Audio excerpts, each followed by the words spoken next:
Ya, ini adalah materi standar dari P4TK IPA ya, yang berpusat di Bandung.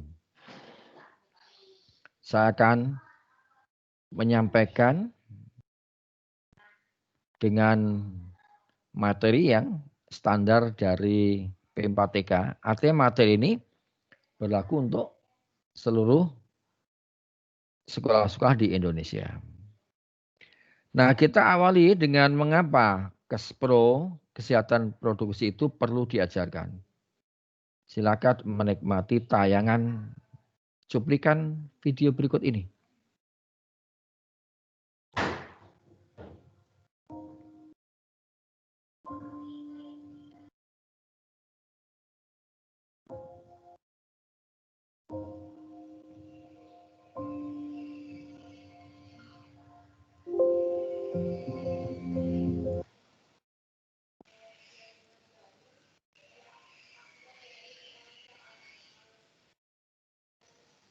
Kalau kecepatan kita ulang sebentar ya. Kita ulang ya biar pemahamannya lebih mendalam.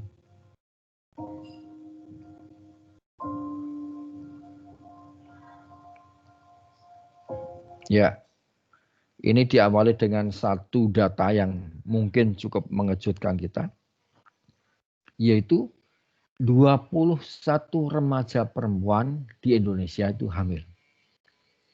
Pengertian di sini hamil yang di luar pernikahan. Dengan kata lain, hamil yang tidak dikehendaki. Nah, bayangkan betapa banyaknya nih ya. Kemudian, di antara yang hamil tersebut sangat disayangkan, mungkin karena tidak dikehendaki tadi ya. Ternyata beberapa melakukan aborsi. Artinya tidak atau belum siap menyambut kehadiran bayi ya. Sehingga mereka mencoba untuk menggugurkannya. Nah, 3,9 juta melakukan aborsi. Cukup banyak, betapa kita bisa membayangkan banyak bayi-bayi yang seharusnya lahir tetapi dicegah kelahirannya sejak awal. Meski beberapa tetap lahir, tetapi dengan kondisi yang beberapa mungkin mengalami cacatnya. Nah, ternyata selama kehamilan dan persalinan itu, karena relatif usia mereka itu masih muda, banyak yang mengalami komplikasi selama masa kehamilan dan persalinan. Dan ini berdasarkan statistik adalah penyebab banyaknya remaja yang meninggal dunia pada usia 15 sampai 19 tahun. Ini kan usia kalian. Kira-kira SMP akhir ya, kelas-kelas akhir dan SMA. Kalian saat ini berada di SMA sehingga sudah terwakili untuk usia di sini, kelompok usia di sini. Nah, mungkin ada pertanyaan, ini kan dari tadi yang perempuan, bagaimana yang laki-lakinya? Baik, kita lihat data berikutnya.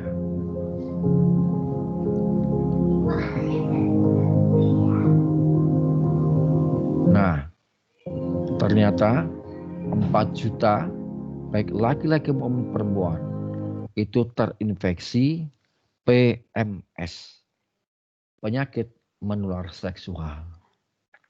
Ya, jadi ini tidak lolos begitu saja ya laki-lakinya. Dia pun bisa terkena PMS. Atau lebih jauh lagi IMS, infeksi menular seksual, itu lebih luas lagi.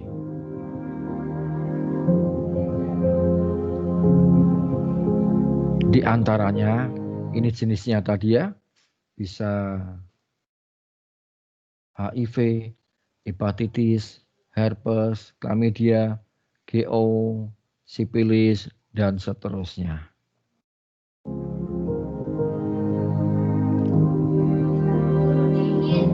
Akibatnya apa? 38.000 di antara mereka meninggal akibat HIV AIDS.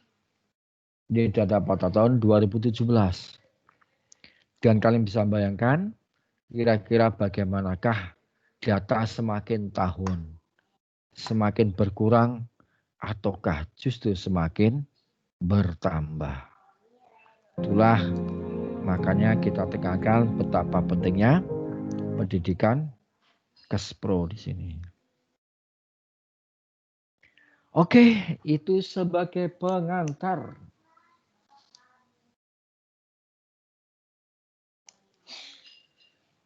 Sekarang kita lihat materi berikutnya.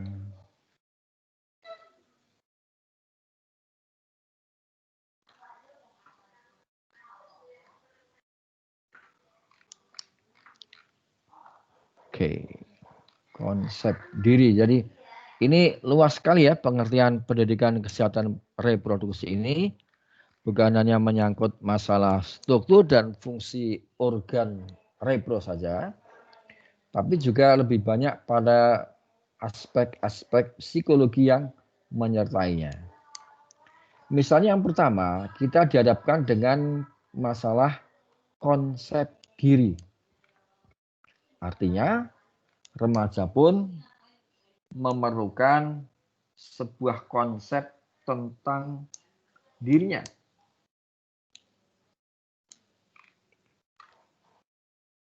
Baik, mari kita pelan-pelan mengikuti ini ya, arah materinya.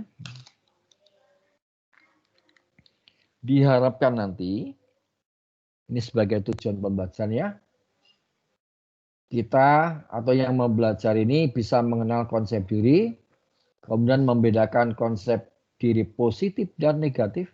Ini sangat penting ya, supaya kita tidak terjebak pada sesuatu yang bersifat negatif, yang notabene hal tersebut akan terbawa sampai dewasa ya. Kemudian menjelaskan konsep nilai dan norma, menguraikan hubungan interpersonal, pertemanan, dan kasih sayang yang sehat, memilih positif bagi diri pribadi dalam upaya menjaga diri dan dari pengaruh lingkungan. Kemudian juga menjelaskan pengaruh teman sebaya dan mengetahui bagaimana cara menghadapinya. Oke, kita akan mengupas satu persatu.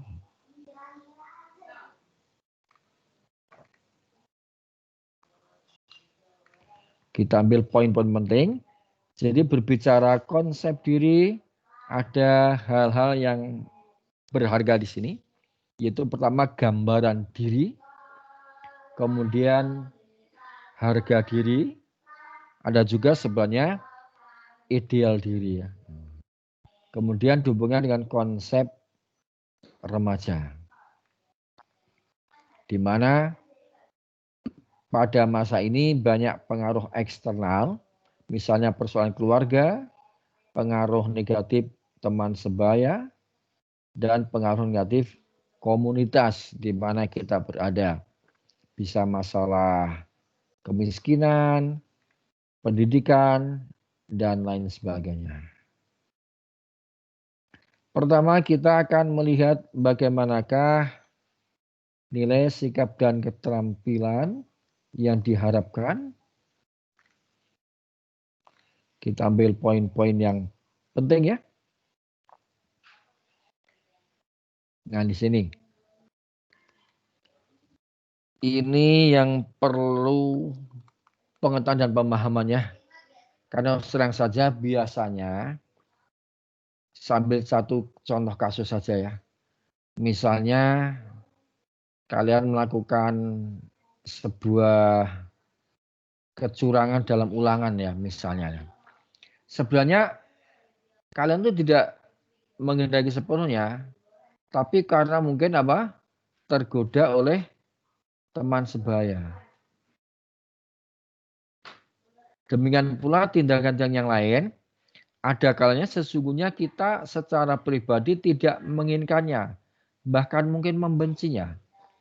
Tapi karena kelompok kita beberapa melakukan itu dan sebagai sebuah tanda pertemanan, satu korsa gitu, kita ikut-ikutan berbuat hal yang sesungguhnya kita sendiri tidak mengizinkannya atau kita sih tidak menyenangi perbuatan tersebut. Maka ada beberapa cara untuk yang bisa dilakukan untuk mengatasi tekanan teman sebaya. Yang pertama, misalnya harus dibiasakan untuk berani bilang no, tidak ya, pada teman. Jika ada teman melakukan hal yang atau mengajak berbuat yang negatif. Ini mungkin memang memerlukan sebuah keberanian tersendiri. Jika itu terpaksanya kita tidak bisa melakukan, maka lakukanlah yang nomor 2 ini. Jauhi atau hindari sedapat mungkin. Jadi silakan aja keluar dari kelompok itu untuk sementara waktu supaya kita tidak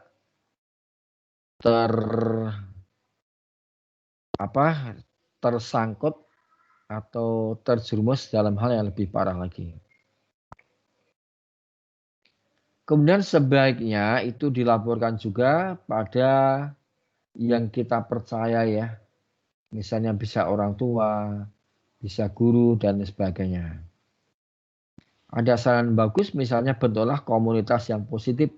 Misalnya komunitas belajar dan seterusnya. Oke.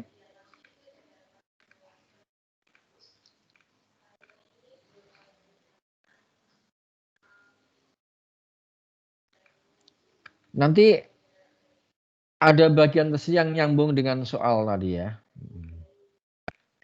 Kemudian tentang pengambilan keputusan yang dipengaruhi oleh internal dan eksternal.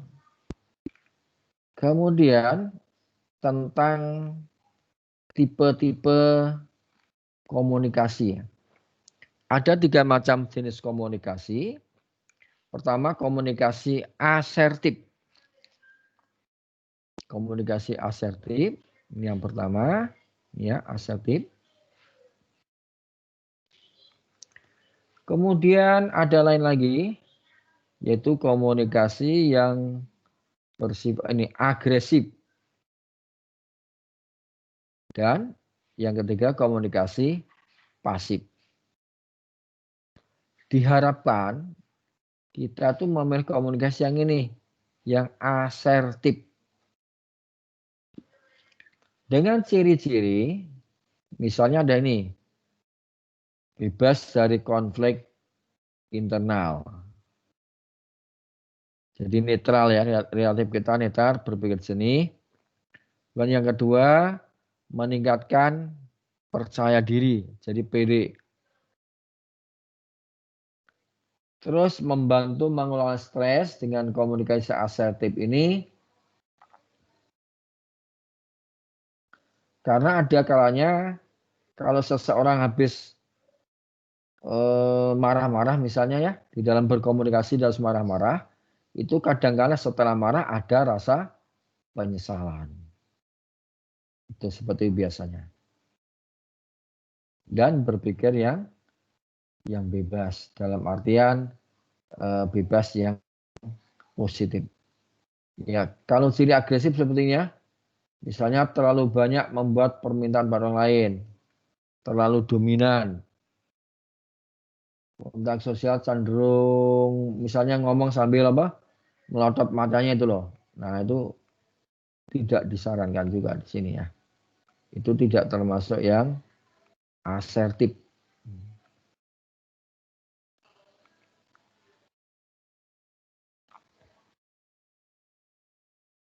Atau ini bahasa tubuh menunjuk-nunjuk, ya kan Sen ya, nunjuk-nunjuk wajah orang, mengepal tangan, dan postur tubuh tegang, membusungkan dada, ekspresi muka tampak memerah, menahan emosi, dan intonasi suara meninggi.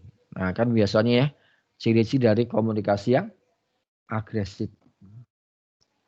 Kemudian yang komunikasi pasif ini tidak mampu membuat permintaan pada lawan bicara atau orang lain, cenderung menyimpan keinginan, tidak mampu berkata tidak. Nah, yang tadi ya. Ini sangat penting ketika nanti kalian menghadapi satu sesi wawancara, misalnya ketika akan melamar pekerjaan. Jadi si pewawancara itu akan bisa membaca kalian tuh terbiasa dengan komunikasi asertif, pasif ataukah agresif. Oke, kita ambil poin-poin yang penting ya.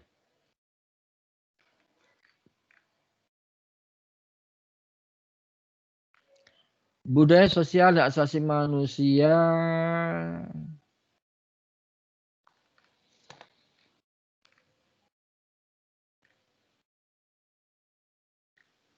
Ini menjelaskan seperti di awal tadi ya, di mana survei terhadap remaja tentang tadi ya, misalnya kehamilan tidak diinginkan atau KTD, terus aborsi, HIV dan sebagainya tadi.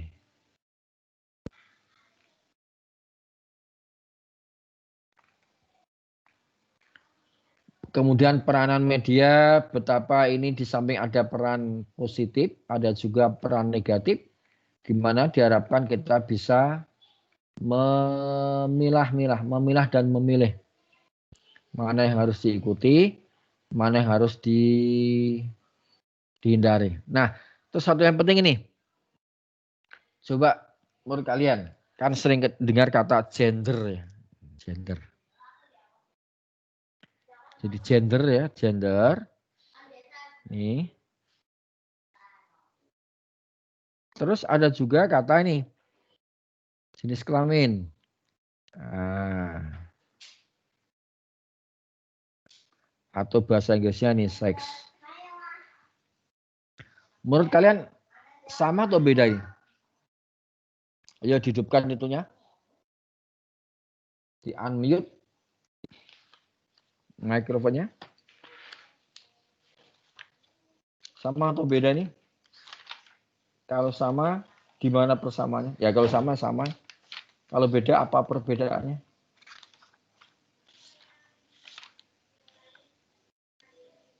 Halo? Hidupkan itunya. Ayo komunikasi asertif, jangan yang pasif ya. Perbedaan gender dan jenis kelamin. Coba saya lihat orangnya kok pada diem ini. Nah, dimatiin semuanya. Ayo dihidupin.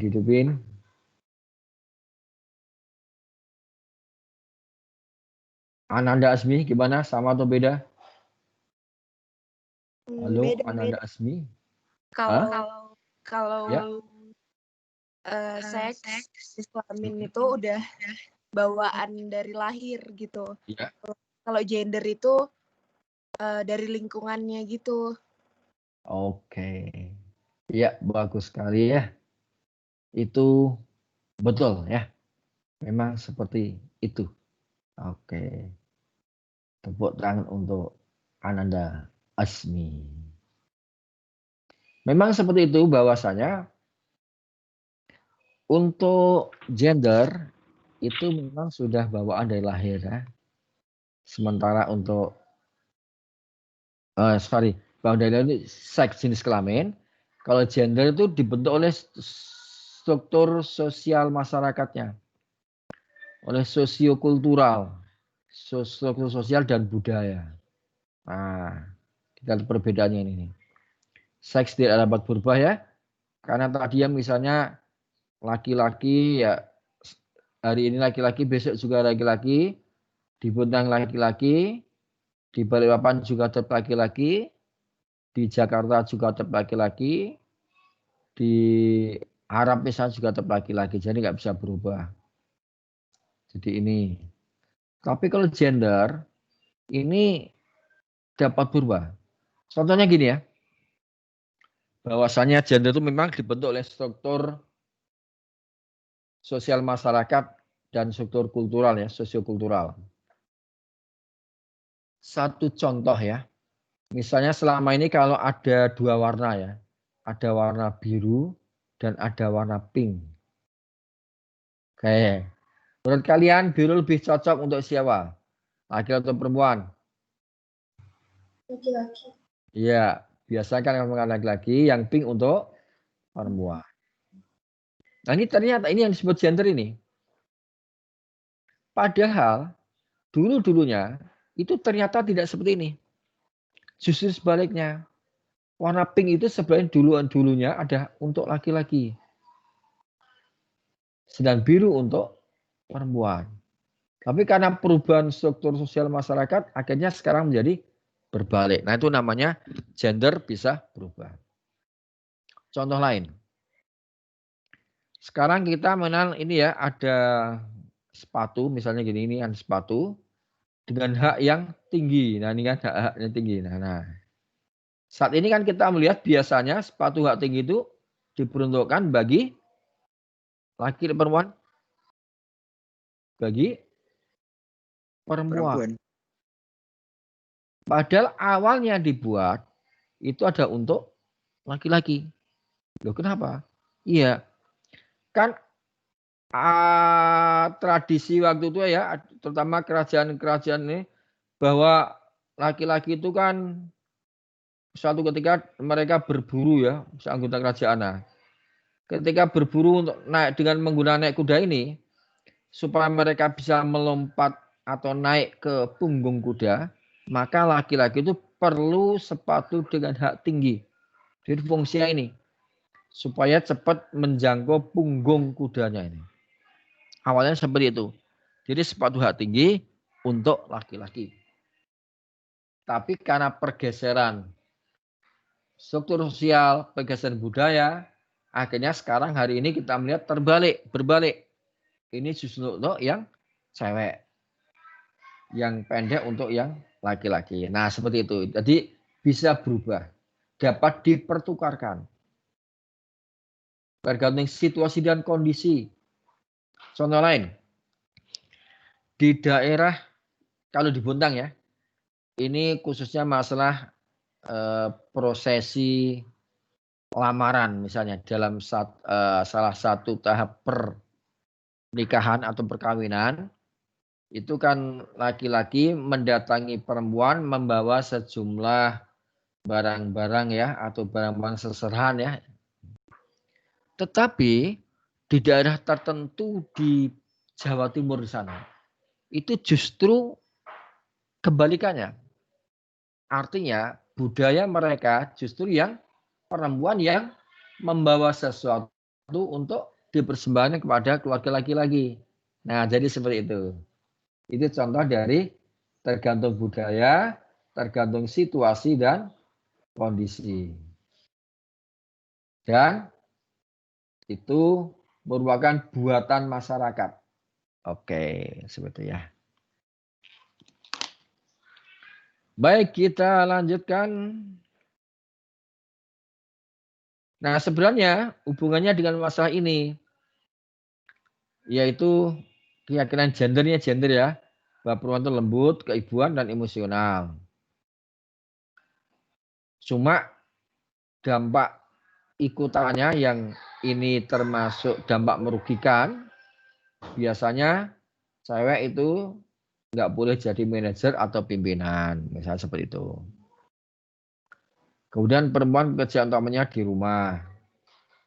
Sehingga dalam sebuah perusahaan kalau ada laki-laki dan perempuan, itu beberapa perusahaan menggaji perempuan dengan standar yang lebih rendah. Atau ini, laki-laki tegas dan rasional. Sehingga yang berhak untuk menjadi mandor pimpinan itu hanya laki-laki. Tidak pantas masak di rumah. Nah, padahal kita lihat ya banyak koki-koki atau di TV ya ada acara yang apa itu? Mr. Chef ya.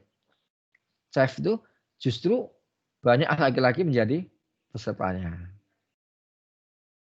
Nah, itu ya contoh-contoh dari akibat gender tadi. Meskipun tidak bisa disamakan dalam semua hal ya. Ada beberapa hal yang memang harus berbeda ya gitu ya. Oke, berikutnya. Pengetahuan tadi sebenarnya sebagai dasar supaya tidak terjadi tindak kekerasan seksual. Karena kan kita dengar istilah KDRT ya, kekerasan dalam rumah tangga dan seterusnya dan seterusnya. Dan juga pelecehan seksual, biasanya kan umumnya korbannya adalah dari jenis kelamin perempuan. Oke, ini sehingga ini ada tema remaja dan kekerasan seksual. Dan kalau dalam kasus yang di awal tadi kita berikan tayangan video tadi, itu yang lebih banyak dididik oleh perempuan ya ketika mereka harus misalnya hamil, menghadapi tekanan fisik, belum tekanan keluarga, tekanan dari masyarakat sekitar, dan seterusnya. Kemudian ada cara menghindari kekerasan seksual yang disarankan. Oke, dan seterusnya. Kita ambil poin-poin pentingnya. Ini bentuk-bentuk kekerasan seksual yang pernah didata oleh Komnas Perempuan. Misalnya perkosaan, intimidasi, ancaman ya, pelecehan seksual, eksploitasi seksual, perdagangan perempuan, dan seterusnya, dan seterusnya.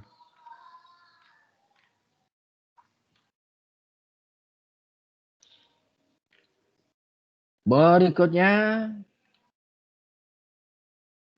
kita ambil yang penting saja. Oke.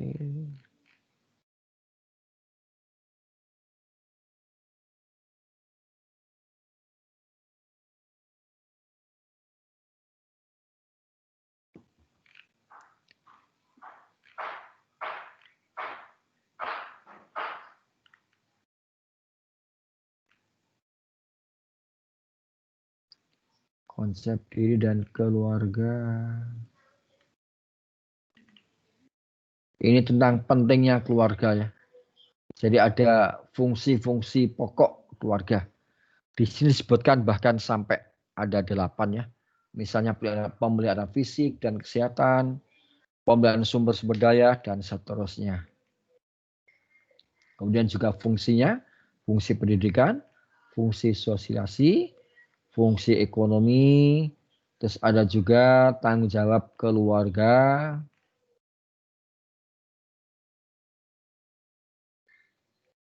Ada beberapa tipe keluarga ya. Ada keluarga harmonis tapi tidak terbuka.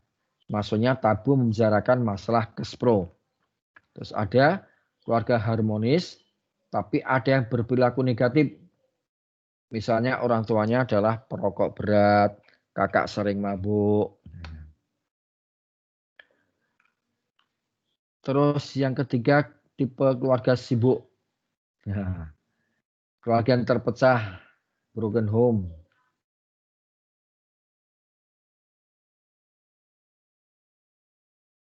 Ini perbedaan antara teman dengan sahabat.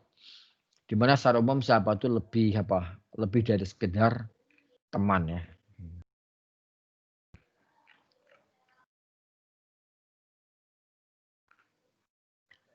Kemudian toleransi, ini hubungannya dengan tadi ya, stigma. Stigma itu pemberian label negatif, stigma ya.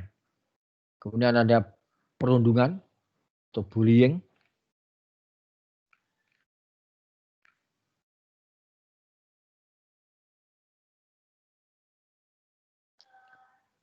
Ada ikut Big R di sini? Nah, ini di Big R nih sangat nyambung ya materi ini. Misalnya ini saran-saran untuk remaja menunda masa atau masa menunda perkawinan dan kehamilan, kemudian masa menjalankan kehamilan. Terus pada usia tertentu nanti ada masa mencegah kehamilan. Yaitu ketika usia di atas yang perempuan di atas 35. Karena itu berpeluang atau peluang yang lebih besar dibanding yang muda untuk melahirkan anak yang cacat.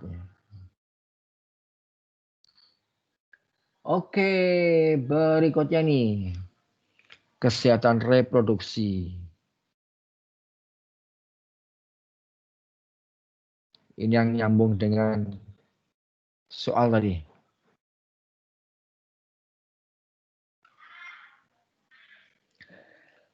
Yaitu didahului dengan kata istilah pubertas ya. Di mana ini pada usia 15-16 tahun. Jadi saya pikir atau saya yakin kalian sudah masuk semuanya di sini ya. Ini usianya 15-16 tahun. Oh. Nah, kecil saja. Oke.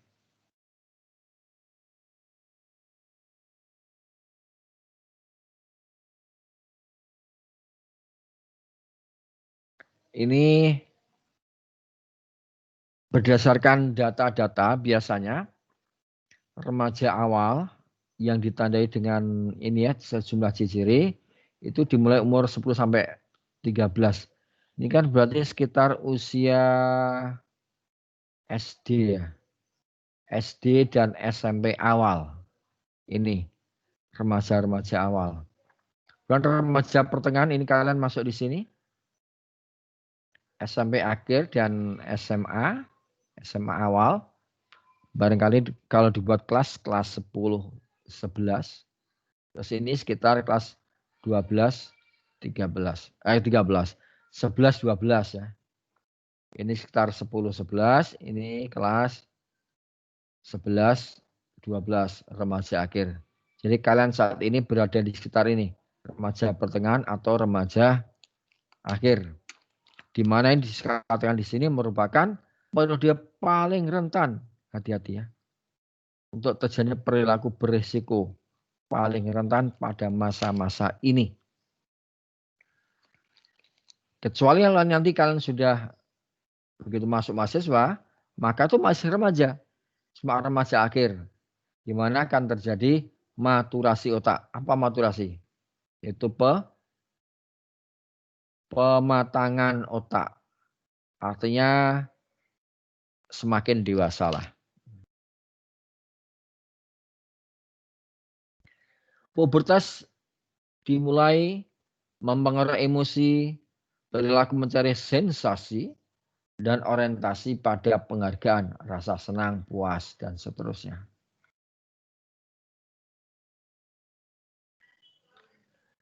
Nah, ini ciri pubertas ini bisa tanda kelamin sekunder maupun primer ya. Misalnya untuk perempuan tinggi ya ini dua-duanya, ada yang berlaku dua-duanya, ada yang berlaku spesifik untuk jenis kelamin tertentu. Misalnya kalau perempuan pada area tertentu itu ada penumpukan jaringan lemak. Kemudian area pembesaran pinggul, kalau laki-laki bahunya yang berkembang. Terus ini yang sama yaitu pertumbuhan rambut di daerah tertentu. Cuma pada laki-laki ada tambahannya yaitu di daerah dagu dan bawah hidung sehingga muncul kumis. Kemudian suara ini lebih lembut, kalau cowok terkesan lebih berat atau pecah. Terus ini ciri yang lainnya yaitu pertumbuhan buah dada yang ini mulai ada pembesaran. Dan ini ya yang nyambung dengan soal tadi yaitu ovulasi. Yaitu keluarnya sel telur dari ovarium. Sedangkan pada laki-laki awalnya ditandai dengan wet dream. Mimpi basah ya.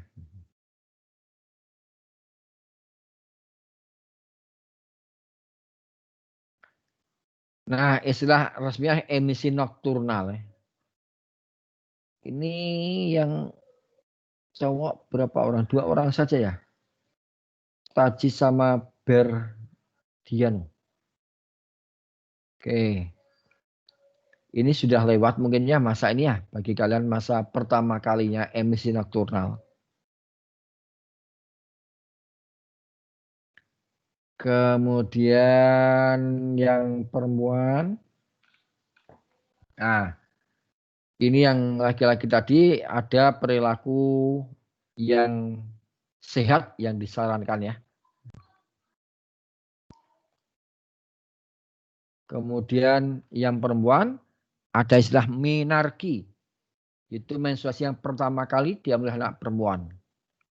Yang biasanya ditandai dengan nyeri atau kram pada daerah punggung bawah dan kaki. Kemudian ada perubahan cairan vagina, sakit kepala, mudah tersinggung, marah, makannya lebih banyak, ngemil makin menjadi-jadi. Nah, oke. Ini sejumlah ciri. Terus ini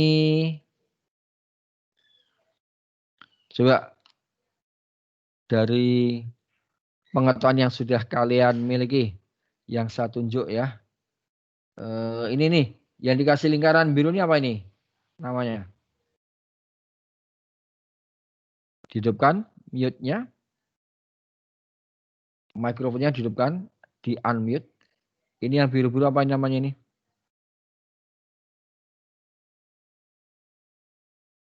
Daerahnya apa namanya?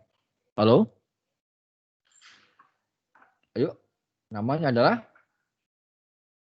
ovarium. Ovarium ya. Kemudian ini ada saluran ini. Nah, ini ada 2 salurannya. Apa nama salurannya? Yuk, saluran apa? Saluran? Loh. Oviduk kan? Apa? Ya. Oviduk. Boleh ya. Hanya istilah oviduk itu biasanya untuk hewan. Walaupun manusia benar juga sih. Cuma lebih sopan lagi kalau disebut dengan apa? Tuba falopi.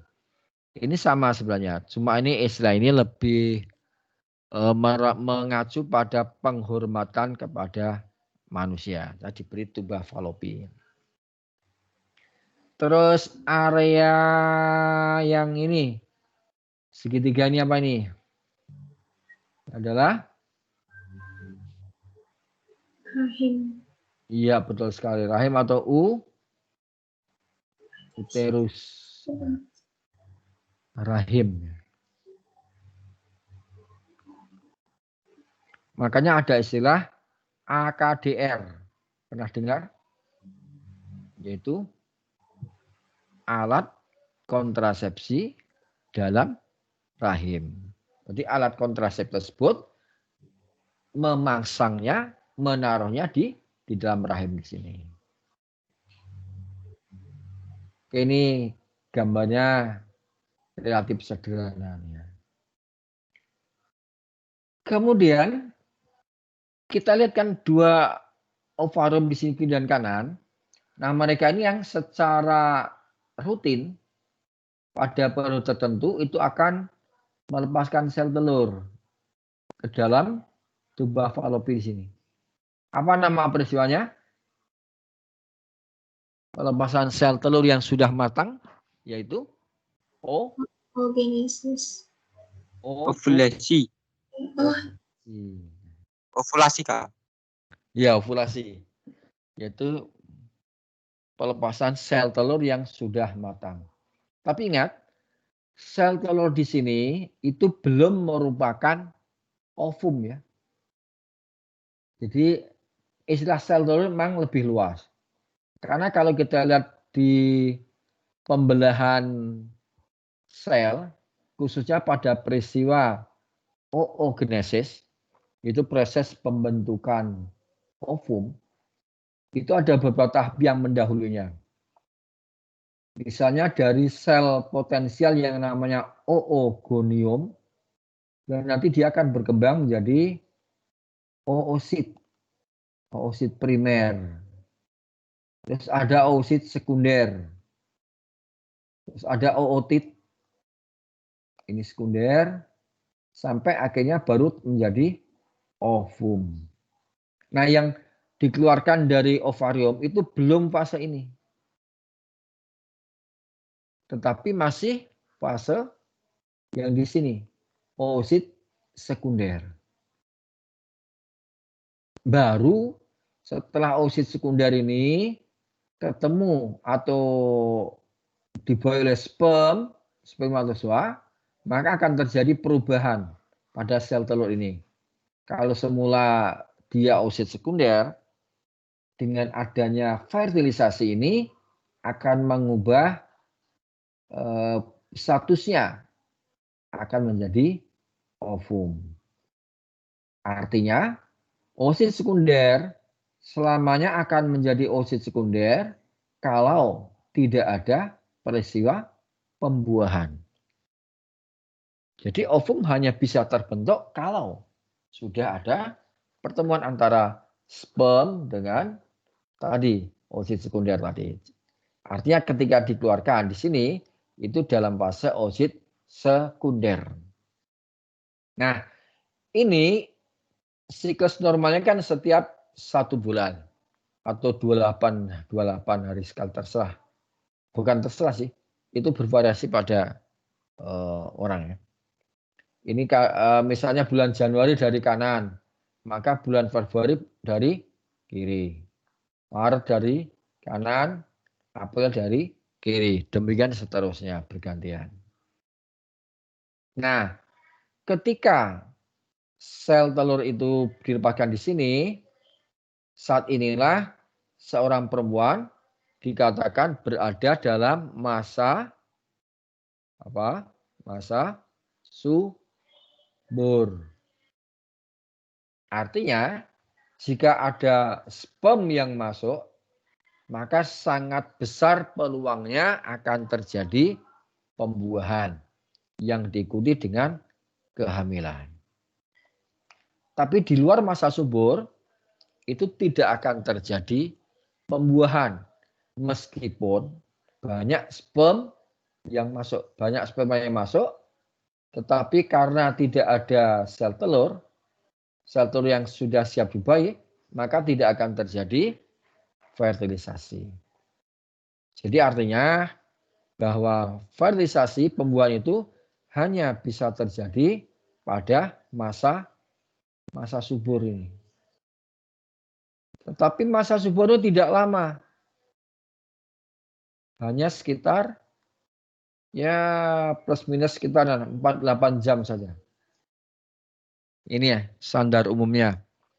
Tapi bisa 3 hari ya. Tapi standar umumnya seperti ini. Nah, andai kan ada sel telur yang sudah standby di sini, di area tuba Fallopi di sini misalnya, ternyata tidak ada sperm yang masuk, maka dia akan pergi menuju uterus. Dan bersama-sama dengan dinding uterus yang disebut dengan lapisan endometrium. Ini lapisan yang ada di rahim ya. Di rahim itu punya beberapa lapisan. Salah satunya namanya endometrium. Maka bersama dengan endometrium, sel telur ini akan kedaluarsa ya. Karena udah lewat masanya, udah expired. Maka dia bersama dengan jaringan endometrium akan dikeluarkan dari tubuh. Dia akan keluar dari tubuh seorang perempuan. Nah, peristiwa pengeluaran endometrium atau peluruhan jaringan ini yang di dalamnya mengandung sel telur yang sudah expired itu disebut dengan peristiwa apa? Peristiwa menstruasi. Jadi menstruasi itu mengapa orang-orang menyebutnya sebagai darah kotor? Karena yang pertama, dia merupakan ini pembuluh darah yang pecah dari jaringan endometrium atau jaringan endometrium yang dikelupas. Di samping ada ini sel telur yang sudah expired. Nah, peristiwanya ini siklusnya menstruasi itu bervariasi.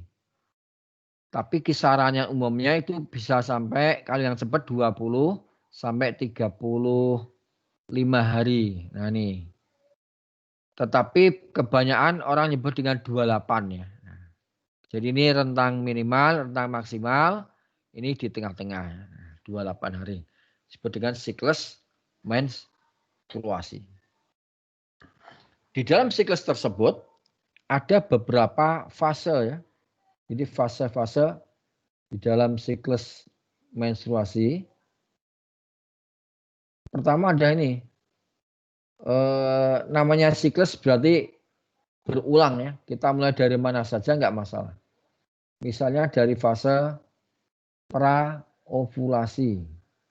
Yaitu persiapan untuk ovulasi. Setelah itu adalah fase ovulasi. Yang disebut sebagai masa subur di sini. Kemudian fase ini ya. Pasca ovulasi dan fase menstruasi.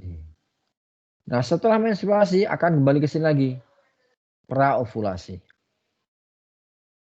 Ovulasi, pasca ovulasi dan menstruasi. Demikian seterusnya. Adapun hormon yang berpengaruh, misalnya ada hormon FSH, follicle stimulating hormone. Kemudian ada LH, luteinizing hormone. Kemudian ada hormon estrogen, ada hormon progesteron, ada juga hormon gonadotrofin. Nah, yang disebut terakhir ini, hormon gonadotrofin ini hanya dihasilkan perempuan kalau ada tanda-tanda kehamilan. Jadi kalau ini teman-teman kalian yang cewek misalnya di tes urinnya, kan ada pernah dengar urinnya negatif positif. Itu maksudnya negatif dan positif dari gonadotrofin. Kalau di dalam urinnya mengandung gonadotrofin, maka dikatakan positif. Jika tidak ada gonadotrofin, dikatakan negatif. Sementara itu, bahwasanya hormon ini hanya dihasilkan pada masa kehamilan. Artinya kalau tidak hamil, maka tubuh tidak akan menghasilkan gonadotrofin. Karena itulah gonadotrofin digunakan untuk tes mengetahui seseorang hamil atau tidaknya. Yaitu dengan parameter keberadaannya gonadotrofin dalam urin. Karena ini pun bisa salah satunya memang kan sifat hormon itu diedarkan lewat aliran darah. Tapi ketika darah masuk ke ginjal, itu jika perempuannya sedang hamil, maka di dalam darah yang masuk ke ginjal tadi, itu terkandung juga hormon gonadotrofin. Sehingga ketika ginjal memproduksi urin, maka di dalam urinnya pun ada hormon gonadotrofin. Tentu saja kadarnya atau konsentrasinya itu berbeda-beda. Tergantung tingkat atau masa kehamilannya. Antara hamil muda dengan hamil tua itu akan berbeda berapa banyak gonadotrofinnya. Inilah yang digunakan untuk mengetes. Jadi misalnya ada seorang remaja putri, dia nggak ngaku kalau sedang hamil, tapi setelah dicek urinnya ternyata positif gonadotropin. Nah, berarti kemungkinan apa yang dikatakan remaja putri tadi adalah butek, hoax. Nah, jadi dia bohong karena ternyata ini positif. Sehingga kamu yang cowok dites urinnya jangan khawatir ya, nggak bakalan ketemu gonadotropin di dalamnya. Oke. Jadi peristiwa menstruasi tadi ada peristiwa nih, luruhnya lapisan dinding rahim. Nah, kalau sudah luruh kan dilepaskan, maka periode berikutnya akan ditebelin lagi. Jadi ini sapi ini misalnya, wah gede banget nih.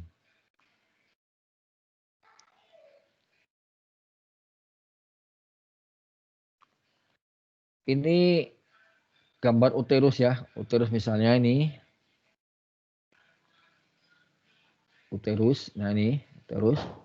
Itu akan ada penebalan di sini, penebalan. Karena pengaruh estrogen dan progesteron menebal. Terus ditebelin lagi, tebal.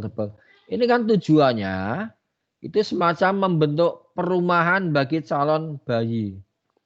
Jadi supaya empuk ya bayinya, perlindungan baik bayi. Sehingga tiap hari tebelin terus, tebal, terus dan terus. Tujuannya nanti jika ada zigot, maka dia akan menempel, mengadakan implantasi di sini, menempel di sini.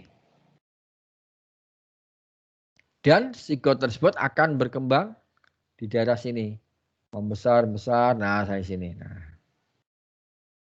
sehingga inilah fungsi dari endometrium yang setiap periode tertentu dia akan mengalami penebalan. Namun jika suatu ketika sudah dibikinkan jaringan endometrium gini, sudah ditebel-tebelin, ternyata tidak ada zigot yang pakai. Berarti kan, percuma dong dibuat ternyata nggak dipakai. Nah, itulah mengapa pada periode berikutnya, artinya ketika ini tidak dipakai, ini akan dibuang, diluruhkan tadi, yaitu lewat peristiwa menstruasi tadi. Jadi karena di sini ada pengelupasan dinding yang semula menempel, berarti kan ada pembuluh darah yang pecah. Karena itu wajar jika seorang perempuan ketika mendapatkan haid, dia akan merasakan rasa sakit. Karena ada pembuluh darah yang pecah. Jadi wajar sekali yang semula menempel dan dilepaskan. Nah, tingkat sakitnya ini bersifat individual. Artinya apa yang dirasakan seseorang sakitnya, level sakit itu antara orang satu dengan yang lain itu berbeda-beda. Saya punya teman ada bahkan sampai pingsan ya.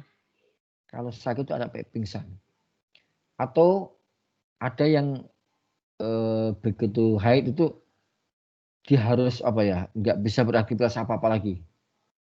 Jadi itu harus kita maklumi. Jika misalnya suatu ketika nanti di tengah-tengah proses belajar mengajar, ada teman kalian cewek yang izin, misalnya izin untuk pulang.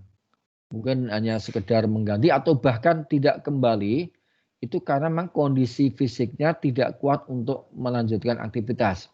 Karena ini tadi ada peristiwa peluruhan dan ini cukup menyakitkan bagi yang bersangkutan. Karena itu kita harus yang laki-laki toleran ya dan memahami. Kalau bagusnya justru membantu ya. Mohon maaf misalnya dia lupa di sekolah tiba-tiba bocor kan berarti ada semacam noda ya mungkin di seragamnya, di roknya. Nah, laki-laki bisa memakluminya atau bahkan membantunya misalnya meminjamkan apa ya, jaket untuk dipakai sebagai apa, tutup gitu misalnya. Kan misalnya nih ya, ini apa, ini cewek, nah misalnya gini seperti ini. Nah bisa saja kan ini dikalungkan di sini jaketnya ya, di belakang ini supaya tertutup. Nah gitu ya. Jadi kalau ada suatu ketika kamu lihat teman cewek dalam posisi seperti ini, jangan diolok-olokin ya. Kita harus memakluminya. Karena tadi ada proses fisiologi yang cukup berdampak bagi dia. Baik, berikutnya ini tadi ya, manajemen kebersihan menstruasi. Karena pada saat tadi ya, ketika ada peluruhan dinding endometrium, saat itu sebenarnya lingkungan yang lembab serta banyaknya darah itu sangat disukai oleh bakteri. Sehingga kalau kita tidak pandai untuk membersihkannya, bisa jadi justru merupakan sarang bagi bakteri. Sehingga muncul istilah manajemen kebersihan menstruasi. Karena pada saat itulah itu kondisinya merupakan media yang bagus untuk pertumbuhan bakteri. Oke. Ini adalah dampak logisnya, konsekuensinya. Ya. Oke. Sedikit lagi akan selesai.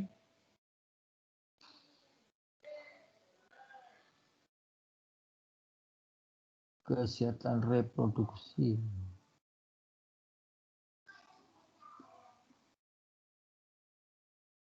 Pubertas.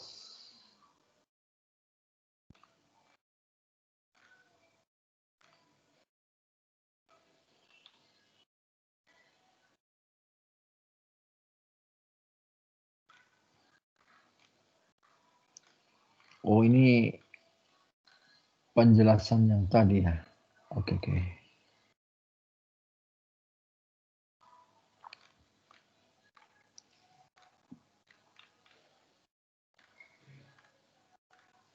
Nah ini kalender ya, kalender untuk memprediksi kapan kira-kira datangnya masa menstruasi.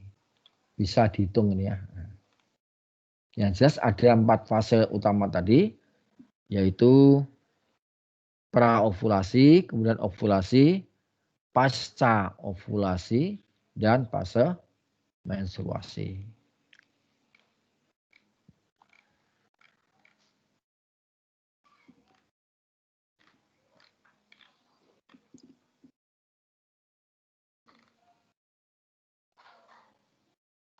Kemudian ini menjelaskan detail-detail dari anatomi ya. Misalnya uretra. Nah, ada satu hal yang berbeda ya pada perempuan dan laki-laki ya. Nah, kita lihat ini dulu yang perempuan.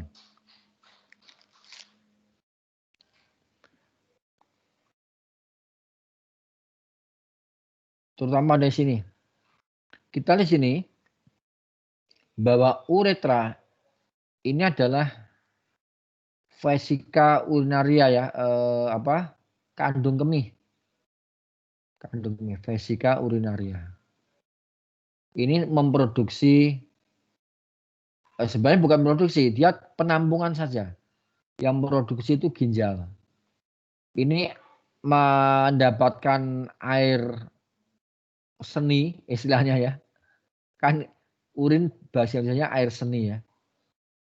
Kira-kira letak seninya di mana itu letak seninya? Ini kan dari uretra. Uretra kemudian masuk ke vesika urinaria atau kandung kemih, dari ureter ya.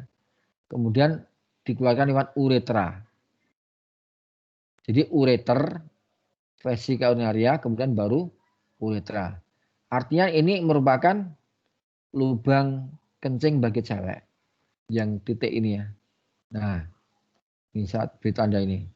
Itu adalah lubang urin, tempat untuk urin. Sementara di dekatnya ini vagina itu merupakan saluran reproduksi. Sedangkan ini saluran urin termasuk sistem apa? Ekskresi. Jadi berbeda pada perempuan, saluran reproduksi terpisah dengan saluran ekskresi. Saluran ekskresi itu mendapatkan dari uretra, sebelumnya lewat kandung kemih. Sementara saluran reproduksi itu yang kelanjutan dari serviks. Serviks itu terjemahan bebasnya leher rahim yang dimaksudnya. Jadi kelanjutan atau muara dari vagina itu terpisah, beda tempatnya. Itu pada perempuan. Karena nanti kita lihat ternyata hal yang berbeda akan kita dapatkan pada laki-laki. Nah, ini laki-laki. Kita lihat yang uretranya. Ini ya. Uretra dan saluran uretra ini. Ini merupakan dua jalan. Artinya satu jalan tapi dipakai dua fungsi gitu loh. Kalau yang cewek tadi kan terpisah. Saluran urin berbeda, saluran repro berbeda. Tetapi pada laki-laki di sini uretra ini pertama untuk buang urin, jadi saluran ekskresi yang berasal dari vesika urinaria atau kandung kemih. Jadi uretra ya, uretra. Sebelumnya dia mendapatkan pasokan dari vesika urinaria. Sementara itu ternyata uretra ini dia juga dilewati oleh semen. Semen itu yang dimaksud semen bukan semen tonasa, semen 3 roda bukan ya. Semen itu ada gabungan dari sperm plus lendir. Jadi selnya itu namanya sperm. Plus lendir namanya semen. Itu lewat ini juga. Sehingga uretra di samping merupakan saluran ekskresi pada laki-laki, sekali lagi dia juga merupakan saluran reproduksi. Jadi pada laki-laki ini satu lubang dua fungsi, satu saluran dua fungsi. Atau salome, satu lubang rame-rame. Nah, yaitu lubang untuk ekskresi dan untuk reproduksi. Kalau cewek terpisah. Untuk ekskresi beda, untuk repro berbeda. Tapi cowok sama. Nah, dari vesika urinaria tadi masuk ke uretra, keluar berupa urin. Tapi ada juga yang ini semen tadi, dia berasal dari vesikula seminalis, kantung semen, vesikula seminalis, masuk uretra sehingga merupakan saluran reproduksi. Itu bedanya ya. Jadi pada saluran ini benar-benar dioptimalkan untuk urin juga untuk repro. Tetapi tidak pernah ya keduanya keluar bersamaan, tidak. Kenapa? Karena di area sini itu ada semacam portal pengaturnya. Jadi ada portal pengaturnya sehingga memungkinkan mereka jalan kayak itu loh ya, model apa?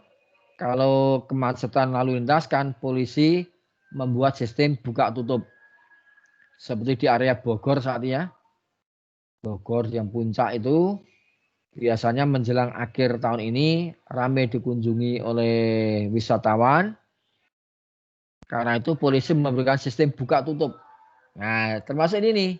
Ini ada juga sistem buka tutup. Kalau urin akan masuk, maka semen akan ditutup. Jika yang keluar semen, maka urinnya akan ditutup. Ya, itu sistem buka tutup. Nah, saluran yang mendahului uretra ini yang disebut dengan vas deferens. Vas deferens juga masuk vesicula seminalis. Ini saya bilang tadi ada perbedaan ya, sperma dengan spermatozoa. Kalau sperm dihasilkan di sini oleh testis, oleh satu sel yang namanya sel Sertoli. Itu menghasilkan selnya spermatozoa. Nah, seperti ini. Kemudian sperm yang setelah dihasilkan, dia akan ditambah lendir dari 3 kelenjar, yaitu kelenjar prostat, kemudian kelenjar vesicula seminalis, tidak tergambar di sini, dan kelenjar bulbo-uretralis. Itu semua menghasilkan lendir yang memberi kekuatan pada sperma.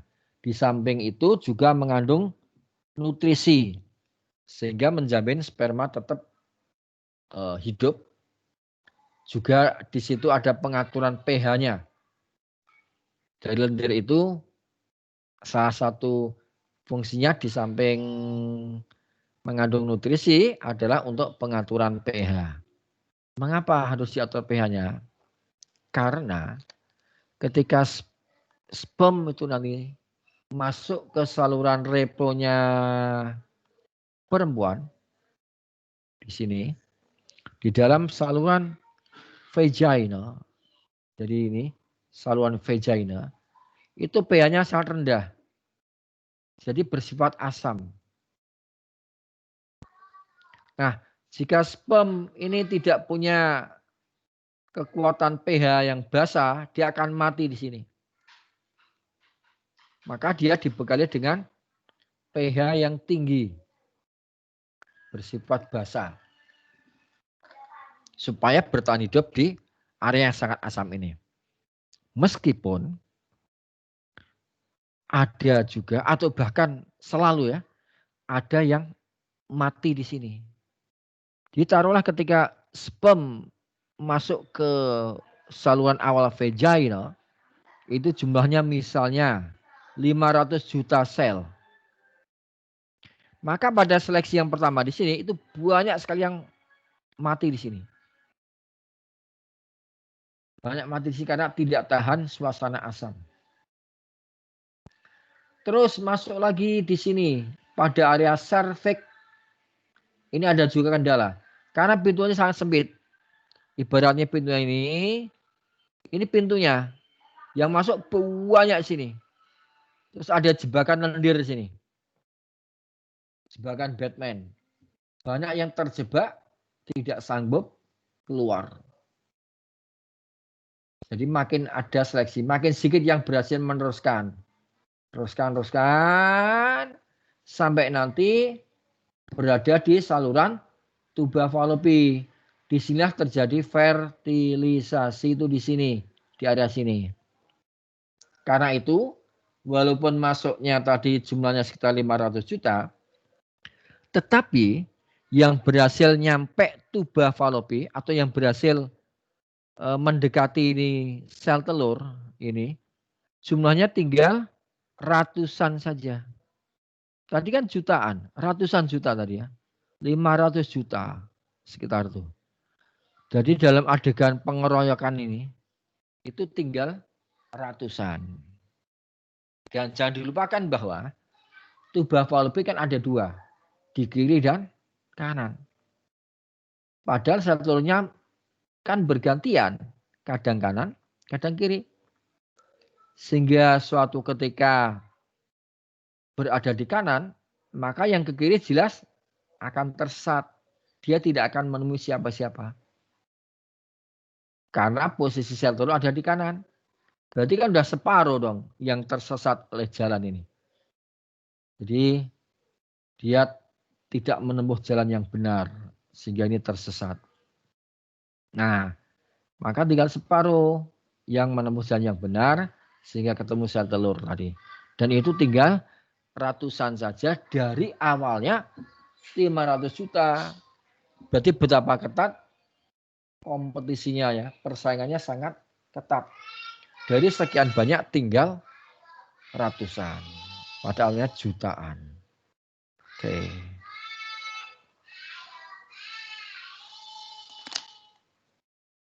Kita lanjut dulu, ini tadi ya. Sudah.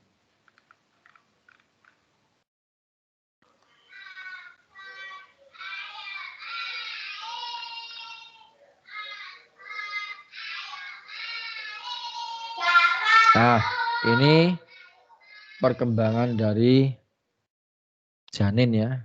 Diawali dengan zigot, kemudian embrio, dan fetus. Jadi ada beberapa istilah ya. Yang pertama kan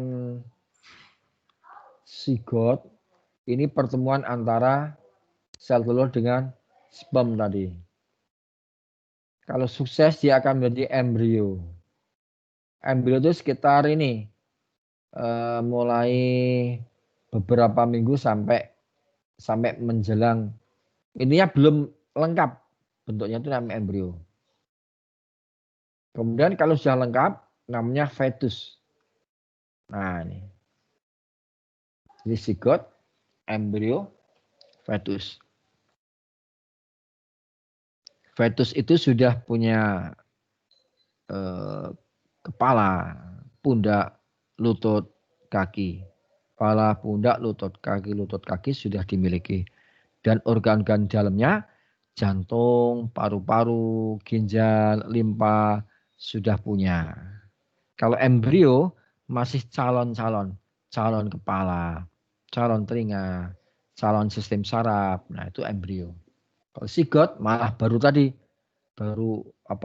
sebuah sel telur dibuahi sperm. Kemudian ini kan membelah ya.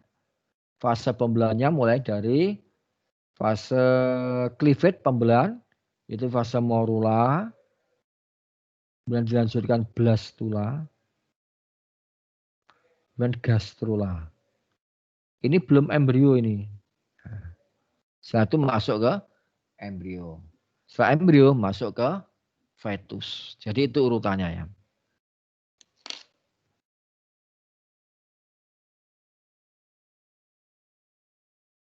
Ini tanda-tanda kehamilan, tidak adanya menstruasi.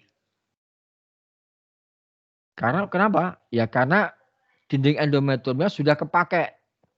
Kalau menstruasi dan peluruhan dinding endometrium kalau tidak kepakai. Ini sudah dipakai, maka akan dipertahankan yang berperan hormon progesteron. Tanda lain, mual, muntah, pusing, mengantuk, terutama hamil muda.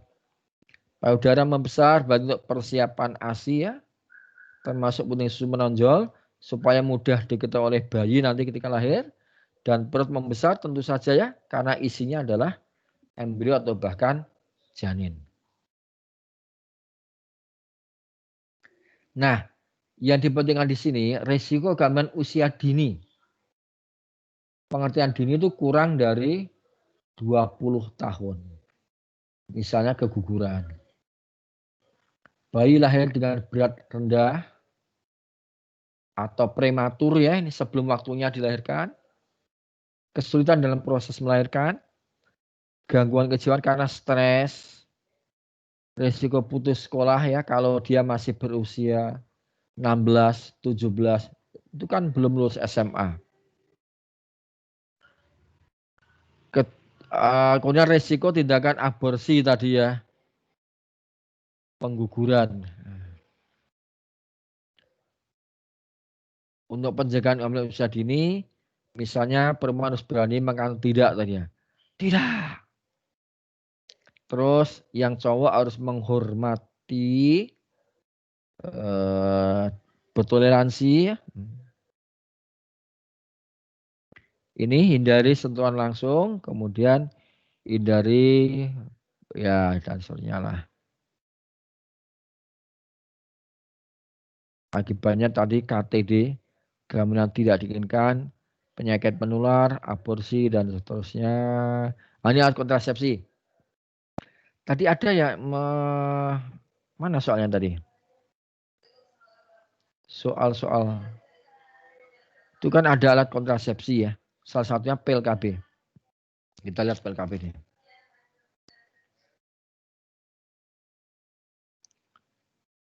Nah ini ya.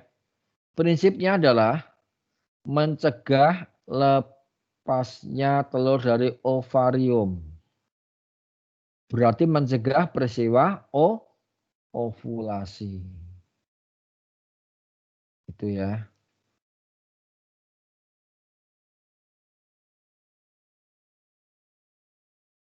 Tadi kebetulan ada soal tentang pil KB.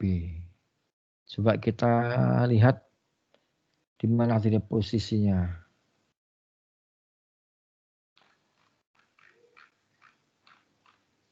Oh, di kelas ini ya. Nah, ini.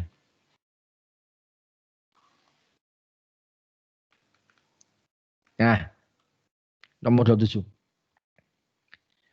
Pil KB merupakan kontrasepsi yang mengandung estrogen dan progesteron. Pil KB bekerja dengan cara mengubah kondisi hormonal berkaitan dengan siklus reproduksi. Berikut merupakan perubahan hormonal selama siklus reproduksi normal dari seorang perempuan. Ini ada data grafiknya ya. Ini kan kita lihat ada 4 fase yang saya bilang tadi. Jadi puncaknya ini adalah fase ovulasi. Ini fase ovulasi. Ditandai dengan ini grafiknya ini. Sehingga ini fase ini ada pasca ovulasi. Di 3 sampai 4 ini fase pasca ovulasi. Kemudian mulai 4 ini fase menstruasi. Terus ini fase pra ovulasi di sini. Dan fase ovulasi. Jadi biasanya ada 4 ini untuk memudahkan. Meskipun ada juga yang membaginya 3 saja. Tapi istilahnya bukan ini. Bukan pra, pasca, beda istilahnya. Oke, yang pertama. Ini kita diminta untuk menuliskan benar atau salah. Misalnya yang pertama, pil KB memiliki hipofisis anterior. Jadi di bagian otak itu ada yang namanya salah satu bagian otak ya. Itu ada namanya hipofisis. Hipofisis ini ada 3 bagian. Jadi misalnya ini gambar hipofisis ya. Nah, ada bagian depan anterior, ada bagian tengah, ada bagian belakang. Depan anterior, ini terus tengah itu bagian media dan bagian posterior belakang. Paling banyak menghasilkan hormon itu pada anterior. Antaranya hormon reproduksi, yaitu hubungannya dengan ini FSH, kemudian LH.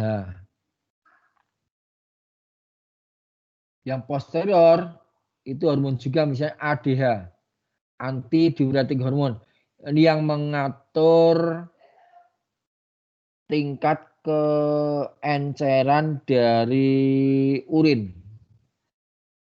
Jadi posisinya bekerjanya pada area ginjal, itu area yang dipengaruhi ya. Yang tengah MSH, bagian media, salah satunya menghasilkan melanosit stimulating hormone, yaitu hormon yang mengatur pigmen warna kulit. Jadi seseorang itu warna kulit ditentukan oleh berapa banyak pigmen yang dimilikinya. Semakin banyak gen dominan, semakin gelap.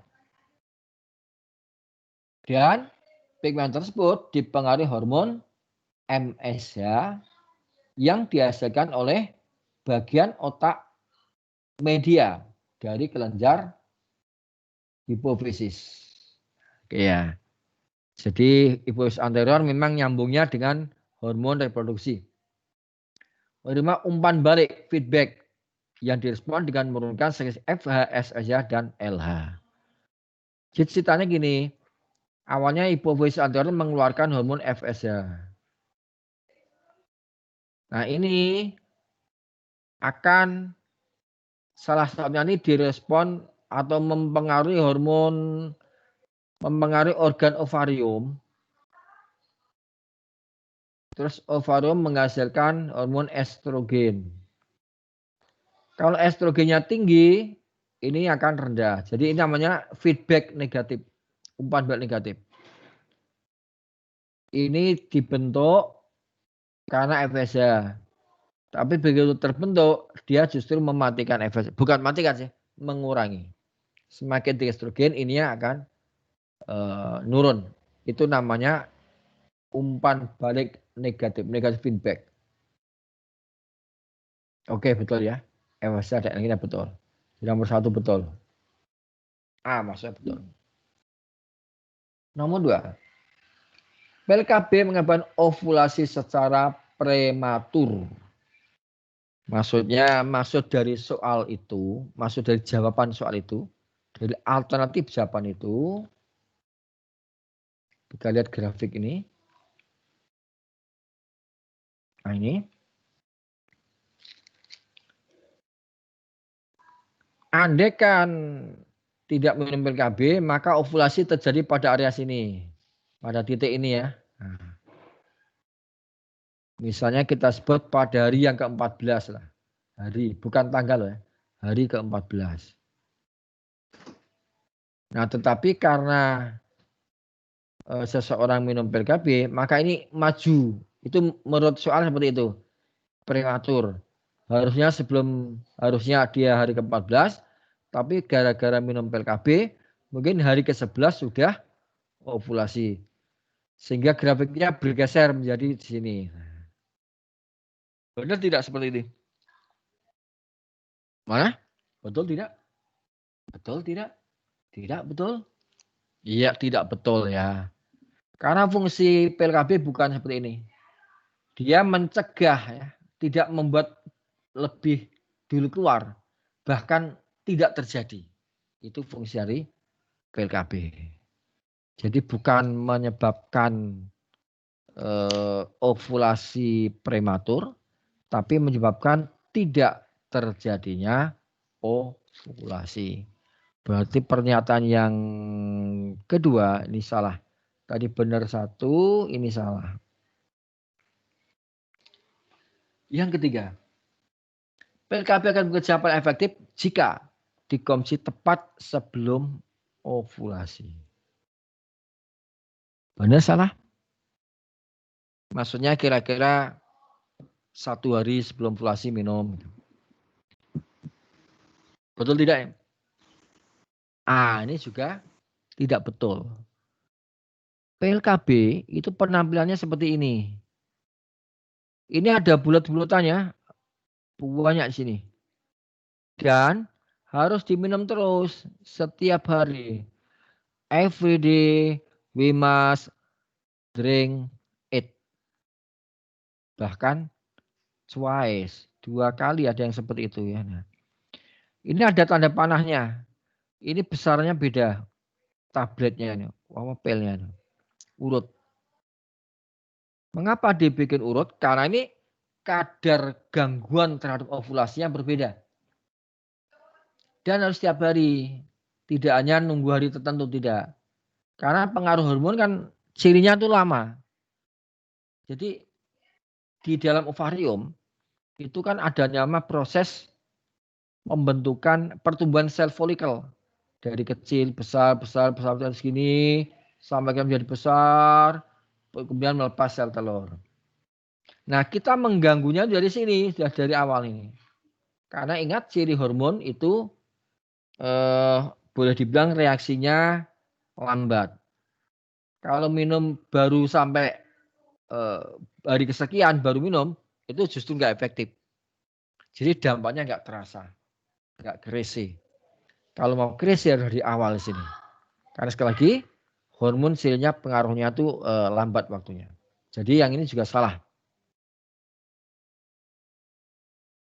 Kemudian yang D, PRKB mencegah terjadi penebalan endometrium.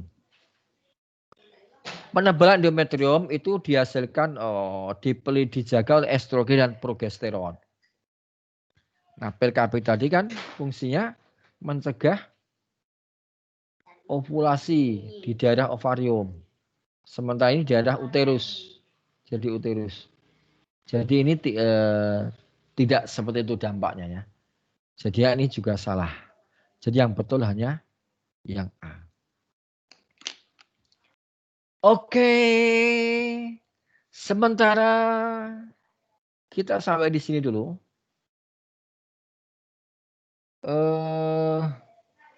Mohon maaf dan minta tolong segera dihidupkan kameranya.